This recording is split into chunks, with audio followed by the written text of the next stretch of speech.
મારું નામ વફાઈ મોહમ્મદ અલી ઉર્ફે દયાવાન છે અને ગુજરાત ગીર સોમનાથ કોડીનારમાં રહું છું.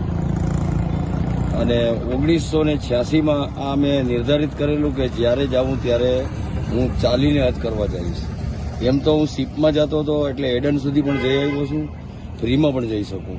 All country international identity card છે મારી પાસે, પણ ઈચ્છા એક જ છે કે ચાલીને જાઉં જે સમયે જાઉં. તો મેં આગલા વર્ષે મારી માને ઉમરા કરાવી, આ વર્ષે આ 7મા મહિનાની 29 તારીખે મારી ઘરવાળીને પણ ઉમરા કરી. બધોય આઝાદી મેળવીને પછી આ પગલો મેં ભર્યો છે. એટલે એક જ છેલ્લી મારી ઈચ્છા છે કે આ ચાલીને જવું છે. અને મેં કફન પણ ભેગું લીધેલું છે અને પૂરી રીતે મેં રજા લઈને પછી નીકળ્યો છે ઘરેથી. કેટલા દિવસ થશે જ્યાં પહોંચતા? મને હમણાં હું ગરીબ નવાજનો ઉરસ કરી એટલે 1/1/2025 શરૂ થશે. 2026નો હજ કરવાનો છે.